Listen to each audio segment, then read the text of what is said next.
देवभूमि उत्तराखंड में देव डोलियों का आगमन जब से हुआ है, उसके साथ साथ एक और चीज भी लगातार उसका पीछा करती रही है, वो है उस पर विवाद।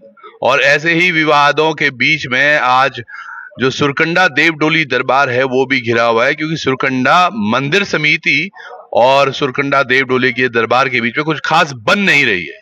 क्या कुछ कारण है, उसको जानने के लिए आज हमारे साथ सुरकंडा देवी दरबार डोली दरबार जो ऋषिकेश में है उसके, आपको क्या कुछ कहूँ मैं, पंडित जी, पुजारी जी, सब आप ही हैं। अजय बिजवाण जी हमारे साथ हैं, तो बहुत बहुत स्वागत आपका। प्रणाम, जय माता दी।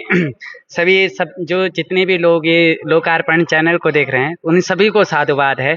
और माँ भगवती सुरकंडा तो एक ऐसा नाम है जिसे बोल कर ही चेहरे पे मुस्कान आ जाती है। सर की सुरकंडा, जिसके आंखें जिनके उसमें, कान जिनके उसमें चेहरा है बोलने का जिनका उसमें है, ऐसी माँ सुरकंडा की महिमा तो अनंत है, अपार है। अनंत अपार है। और मुझे याद है तकरीबन 1 सवा साल 1.5 साल हो गए जब हम पहली बार मिले थे, और कुछ वीडियोस कुछ वायरल हुई थी। आज दरबार भी भव्य है, आप भी भव्य है, सब कुछ भव्य लग रहा है।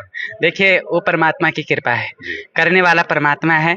अजय विजयवाण कोई माध्यम नहीं बनता। अजय विजयवाण सिर्फ एक छोटा सा, जिसे कहते हैं ना कि इस संसार में चलने के लिए जो है कई लोग कोशिश करते हैं कि परमात्मा की धूल बन जाए। मैं उस धूल की कामना भी नहीं करता। मैं कहता हूँ परमात्मा मुझे एक ऐसा कण बना देना कि अपने नखन पे लगा देना।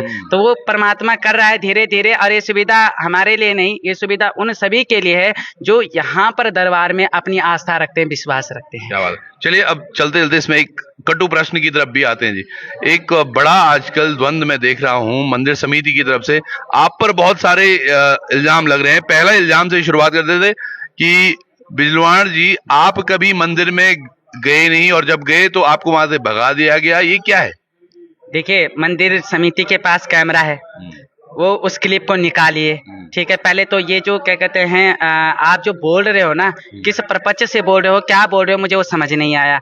और आपके पास वीडियो क्लिप होंगी, उन वीडियो क्लिप को, क्योंकि कैमरा रिकॉर्ड करता है, तो उस कैमरे की रिकॉर्डिंग निकालिए। निकालने के बाद दिखाइए कि कहाँ पर आपने क्या कहते हैं अपमान करके भगाया है। मैं तो गया हूँ मंदिर में, जितने बड़े भाई लेखवार लोग मिले, जितने जरदारी मिले, जितने भी क्या कहते हैं पुजारी मिले, उनके द्वारा सम्मान ही प्राप्त हुआ, क्योंकि मेरे लिए आदरणीय वंदनीय पूजनीय है। अब पता नहीं किसने ये बात उठाई, मुझे उसका नाम भी नहीं पता, लेकिन ऐसा आज तक हुआ नहीं। मंदिर में गया, सम्मान पूर्वक गया हूँ। आज तक मंदिर में हाथ ही जोड़े हैं परमात्मा की, वहां से आराधना। और अगर ऐसा कुछ है तो आपके पास वीडियो क्लिप होंगे, नहीं तो हमारे यूट्यूब चैनलों में भगवती सुरकंडा की रात्रि विश्राम की और भगवती के मंडाण की, प्रांगण में मंडाण की। आप रुके थे? हाँ बिल्कुल, रात्रि मंडाण में रुके रहे। चलिए इस सब पर भी आऊंगा, ये सारी क्लैरिफिकेशन भी मैं आपको दूंगा। एक प्रेस कॉन्फ्रेंस आपने देखी होगी कल हमारे चैनल पर जो इन्होंने की थी, उस प्रेस कॉन्फ्रेंस में काफी हद तक बातें साफ हो गई थी, लेकिन कुछ प्रश्न थे जो मेरे दिल में भी थे, क्योंकि मैं भी देखना चाहता हूं ये प्रतिद्वंदी इस तरह से भी हो सकती है कि कहीं थोड़ा जलन हो रही हो। जो लोग पहले सीधे सुरकंडा माँ के लिए कद्दू खाल जा रहे थे, उनको आज दरबार का होकर दृश्य उनको यहीं मिल जा रहे हैं ऋषिकेश में। ऐसा भी आपको लग रहा है? देखिए, मैं तो एक चीज मानता हूँ, सिद्धपीठ में वहां मानता हूँ, मैं खुद मानता हूँ, और मैं वहां का दर्शनार्थी बन के जानता हूँ। अगर इस प्रकार से ईर्ष्या करके अगर ऐसा कुछ होता है तो मुझे लगता है ये गलत है। मैं तो समझता हूँ कि जब महत्तम में गाऊं तो वहां की गाऊं, मैं यहाँ की महत्तम में नहीं गाता, क्योंकि ये उसका एक स्वरूप है। कुल देवी के रूप में, मेरे माँ की जो मायके की देवी है उसकी कुल देवी के रूप में, माँ जी के कुल देवी के रूप में यहाँ प्रतिष्ठित हो रखी है। और उस प्रतिष्ठित मेरा ममाण देव, जिसे बोलते ममाण गाँव, तो ममाण गाँव का जो है या कुल देवी का रूप में प्रतिष्ठित है। अब जब प्रतिष्ठित है तो मैं तो उसी की महिमा गा रहा हूँ ना, मैं चिल्ला रहा हूँ सुरकंडा मैया की जय, सुरकंडा देव डोली दरबार की जय। तो बुरु के अब ये तो भाई क्या कहते हैं, यूं ही जान की कहीं तो बुरु लगन लगी हो, तो मैं भी नहीं समझ पाने लगी की करती हूँ बुरु लगनो, पर ऐसा नहीं होना चाहिए, मेरे मुताबिक नहीं होना चाहिए। मुझे लगता है, समझिएगा, ऐसे हम पहाड़ में हैं और हमारे यहाँ हर गांव में नरसिंह देवता को पूजा जाता है, और बहुत अच्छे रूप में। नरसिंह देवता के हर गांव में पशुआ अलग अलग हैं, अलग अलग पूजा पाठ होती है, अलग अलग उनको पूजने वाले भी होते हैं। तो वहां तो लड़ाई नहीं होती, भैया तुमने मेरे नरसिंह को पूज दिया, मैंने तुम्हारे नरसिंह को पूज दिया। यहाँ क्यों ऐसा हो रहा है? अब वो तो क्या कहते हैं, उन्हीं की मनसा जाने, या फिर उनको किसी ने इस बहकावे में लाया हो कि ऐसा कार्य यहाँ से हो रहा है। मैं तो मंदिर समिति से भी यही निवेदन करूंगा, आप मेरे आदरणीय हैं, वंदनीय हैं, पूजनीय हैं, चाहे वो मैती जरदारी के रूप में हो, चाहे पूजनीय पुजारी लेखवार के रूप में, चाहे मामा मालकोटी के रूप में। जब कोई कहता है मुझे कि अरे हम तो जरदार को, मैं इतना प्रश्न, मेरे पास जरदार पुजारी लोग भी आते हैं, मैं क्या कहते हैं सामने पे लेके आ जाऊंगा, क्या कहते हैं उनके चेहरे भी लेके आ जाऊंगा, और वो बिल्कुल समर्थन में खड़े हैं भाई। क्या कहते हैं वो जब वो कहते हैं कि हम जरदार को, अरे मैं क्या कहते हैं कितना खुश होता हूँ कि भगवती के मायके के लोग आ रखे हैं। अब क्या कहते हैं भगवती के मायके के ध्यान के रूप में मेरी माँ भी एक वहीं की ध्यान है, क्योंकि भाई क्या कहते हैं कुल देवी वहीं की है, और वो ध्यान ये सिंपल सी बात वही है कि आप समझिएगा, जितने दर्शक देख रहे हैं, सुरकंडा देवी दरबार अलग है और सुरकंडा देवी डोली दरबार अलग है। वो मंदिर समिति है और ये डोली का दरबार है, जहां अजय बिजलवाण जी बैठते हैं और संडे संडे को आप बैठते हैं और फिर देवी अवतरित होती है। यही हाँ, तो होता है। अब मैं लिखवारो जी तक एक बात पहुंचाऊंगा। जो भगवान द्वारिकाधीश जी का मंदिर है, बांके बिहारी जी का मंदिर है, आप इस चीज को ध्यान से श्रवण करना। बांके बिहारी जी का मंदिर है, आज की डेट में इस्कॉन जो टेम्पल है वो वृंदावन में भी है, बांके बिहारी जी का मंदिर है वो वृंदावन में है, और दिल्ली में भी है, दिल्ली में भी है, लेकिन महात्म्य तो वृंदावन की है। चाहे क्या कहते हैं वहां लोग जाएं, दर्शन उसी प्रकार से करें, आज जो है परमात्मा के उसी रूप से भजें, लेकिन महात्म्य जो है, जो पूजा स्थल, जो मन का भाव है तो वृंदावन जा रहा है। ऐसे सुरकंडा देव डोली दरबार है कि भाई चाहे यहाँ पर जो है कोई कितना भी व्यक्ति आ जाए, लेकिन आस्था तो मंदिर के प्रति है कि वहां। बहुत अच्छी बोली है। जैसे कि अगर भगवान श्री हमारे भोलेनाथ के अगर दर्शन करने तो हम मंदिर के पास में भी जाकर जलाभिषेक करते हैं, लेकिन उसके बाद भी केदारनाथ में आस्था बराबर होती है। तो ये काफी हद तक समझ में आया मुझे। एक और चीज बड़ा आरोप सा उनका ये भी है कि ये जो देव डोली के पशुआ हैं या जो आती हैं देवी, वो अवतरित होती हैं पुरुष पे या महिला पर, उस पर कुछ टिप्पणी देना चाहेंगे? हाँ हाँ, कोई हैं क्या कहते हैं अमुक नाम के व्यक्ति हैं, उन्होंने कहा कि अमुक नाम, हाँ पूरा ब्राह्मण है अमुक नाम। तो अमुक नामक जो व्यक्ति हैं उन्होंने क्या किया, उन्होंने कहा कि स्त्रियों पे देवी नहीं आती। मैं तो ये मानता हूँ, देखिए स्त्रियों से ही पुरुष ने जन्म लिया है, ठीक है, तो मैं ये मानता हूँ कि देवी स्वरूपा तो पहले वो साक्षात ही देवी स्वरूपा है। यदि उन पे देवी अवतरित हो रही है ना, तो हाथ जोड़ के ही खड़ा होना चाहिए, क्योंकि वो साक्षात ही देवी हैं, साक्षात ही देवी हैं। और आप कहना है कि देवी नहीं आती है, तो भाई ये आपके मन के भाव का विषय है। आप उनके मन के भाव कुछ भी रखिए, सोशल मीडिया पे प्रसारित कीजिए, चाहे चिल्ला कर, पर कहीं किसी पे कोई प्रभाव नहीं पड़ने वाला। क्यों? जिसपे अवतरित होते हैं वो जानते हैं, क्योंकि उत्तराखंड में 80% महिलाओं पे उनकी मायके की देवी और उनके ससुराल की देवी अवतरित होती है। जब मंडान लगता है तो क्या कहते हैं कोई पुरुष वहां पर बहुत कम दिखते हैं और स्त्रियों पे ज्यादा दिखते हैं। तो कोई बाल कुंवारी के रूप में सुरकुंडा भगवती राजराजेश्वरी चंद्रवदनी कुंजापुरी के रूप में बिल्कुल अवतरित होती है।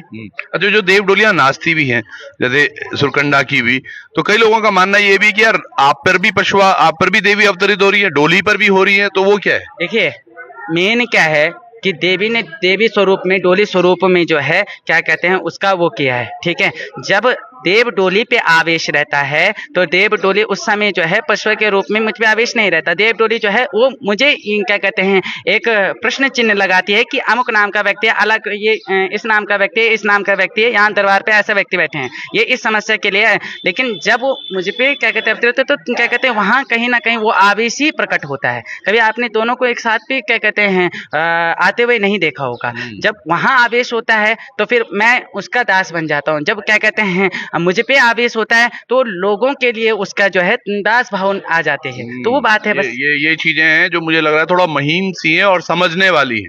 समझिएगा दोनों में अंतर कितना है जो आप लोग समझ नहीं पा रहे हैं या जो चीजें यहाँ जा रही हैं। एक अंतिम प्रश्न और लूंगा महाराज में, और उसके साथ हम फिर आगे बढ़ेंगे। जो ये चीजें हो रही हैं अभी, अगर इन सब के दबाव में आप पर ज्यादा पड़े, या फिर जिस तरह से सुरकंडा जो मंदिर समिति है उसके लोग बोल रहे हैं कि भैया इस व्यक्ति को हम बोलेंगे कि भैया देव डोली तो बंद कर, तो उस पर क्या विचार है? कोई कहेगा कि खाना छोड़ दे, पीना छोड़ दे, तो क्या कहते छोड़ा जा सकता है। एक उसके लिए मुझे भगवती बोल दे, ठीक है, मुझे क्या कहते हैं मैं तब इस चीज को मानूंगा, ठीक है। मैं तो देव डोली के रूप में मानता हूँ, ठीक है। शक्तिपीठ में क्या कहते हैं शक्तिपीठ में, चाहे मैं किसी पे आक्षेप नहीं कर रहा हूँ, मुझे मूर्ति बोले या फिर परमात्मा आके बोल दे कि भाई तुझे हटना है, मैं स्वीकार करूंगा। मुझे इंसान बोलेगा तो इंसान की तो मैं बिल्कुल नहीं मानता उसके लिए, बल्कि मैं और बढ़ चढ़कर भाग लूंगा। मैं आगे जो है देव डोली दरबार को उत्तराखंड के बाहर भी क्या कहते हैं इस दरबार को सजाना चाहूंगा कि जो दरबार आप बाहर देखते हैं ना, वो दरबार की शक्ति जो है उत्तराखंड भी रखता है। और वो उत्तराखंड रखता है ना, तो उत्तराखंड का दरबार जो है विदेशों में जाने लायक तक है। जो जो आर्य समाज के जो ऐसा तो नहीं जल्दी आप विदेशों में भी जाने वाले हैं? अभी उसका खुलासा नहीं करूंगा। अभी तो यही है कि क्या कहते हैं, एक ही चीज का खुलासा करूंगा कि परसों सतचंडी का पाठ है, आइए दर्शन करने के लिए आइए। उसका खुलासा बहुत जल्दी हो जाएगा और दरबार लगेगा, बिल्कुल लगेगा, और क्या कहते हैं, बड़े स्तर पे लगेगा। भगवती कृपा करेगी तो ना जाने अब जो है अयोध्या धाम में जो है भगवती का दरबार सजने को आ रहा है। तो अब जो है बहुत जल्दी अयोध्या धाम में भी भगवती का राम मंदिर के ही उसमें दरबार सजेगा। तो मैं चाहता हूं परमात्मा के आगे विदेशों में भी समझे, क्योंकि चक्रवर्ती जब तक मैं भारत, मेरा एक उद्देश्य है, चक्रवर्ती भारत पता है क्यों टूटा? क्योंकि अपने लोगों ने अपने आपस को काटा। भारत गुलाम बना किस कारण से? अपने ही लोगों ने अपने को काटा। ठीक है, यहाँ जो है अपना ही लोग अपने को काटते हैं, तो तब जो है यहाँ भारत गुलाम बना। नहीं तो ये चक्रवर्ती है और चक्रवर्ती रहेगा, जिसमें पूरा विश्व आता है, ये वो भारत है। आज क्या बात है, बहुत बड़ी बात कही है। चक्रवर्ती अशोक की हम बात करते थे। एक चीज बहुत स्पष्ट है, जो मैंने पहले भी एक एपिसोड में कहा था कि अगर भैया जो हमारे एक हनुमान भक्त हैं, जिनसे आप शायद मुलाकात भी अब करने वाले हैं, धीरेन्द्र शास्त्री, अगर धीरेन्द्र शास्त्री सच हैं तो मैं कहूंगा उतने ही सच अजय बिजलान भी। अगर धीरेन्द्र शास्त्री के पर्चे सच हैं तो, क्योंकि वो हमने भी देखा है होते हुए, चाहे वो दूध से जब चावल पे हरियाली निकली हो, या वो जो वहां पर लोग थे जो नतमस्तक हो रहे थे इस बात पे कि भैया हमारी कोख कई वर्षों से सूनी पड़ी थी, वो हमने होते देखा है। जो आपके हमने पहले वीडियोस आपने देखे होंगे, मिलियंस में वो वीडियोस गए थे। और उसके बाद चाहूं और कहीं ना कहीं सुरकंडा देवी दरबार का जो विस्तार भी हुआ वो था। लेकिन मैं यही फिर से कहूंगा, अगर उत्तराखंड में भी उस बात की आस्था रखनी है तो बिल्कुल इन पर भी उतनी आस्था होगी। क्यों जी? जी बिल्कुल सत्य है। देखिए मैं एक चीज मानता हूँ, यहाँ कण कण में परमात्मा है। ये बाकी प्रथा आज की नहीं है, जो ये तुम सवाल उठा रहे हो ना, ये बाकी प्रथा आज की नहीं है। ये बाकी प्रथा ना जाने कई समय से चलती आ रही है। और पहले क्या कहते हैं, जो बाकी क्या कहते हैं, आप ऐसी व्यवस्था, हमने ऐसी चीजें सुनी तो आप लोगों ने भी होगी कि इंसान यहाँ खड़ा खड़ा दूर क्या कहते हैं दूसरे गांव पहुंच जाता था। देवता क्या आवेश में भीम कहाँ भीम जी ने कुरुक्षेत्र में लड़ाई करी, ठीक है, और कहाँ भीम जी यहाँ उत्तराखंड में क्या कहते हैं, पांडव जब रास होती है तो पांडव लीला में भीम जो है बड़े बड़े कद्दू को खा जाता है और ढोल वाले को अपने कंधे पे बिठाकर और ढोल को नचा रहा है। तो ये प्रथा है। और सबसे बड़ी बात है, बड़े प्रफुल्लित होके आनंदित होके आपसे हम समय भी लेंगे, क्योंकि बहुत सारे पत्रकार हैं यहाँ पर जो चाहते हैं कि बस एक आपकी सूरत उनके कैमरे में भी उतर जाए। आपसे वापस से जुड़ेंगे हम जल्द ही, देवी दरबार में क्या कुछ होता है। लेकिन जो मैंने कहा है कि अगर धीरेन्द्र शास्त्री सच है तो अजय बिजलान भी सच है। जुड़े रहिएगा। बहुत बहुत धन्यवाद आपका। नमस्कार।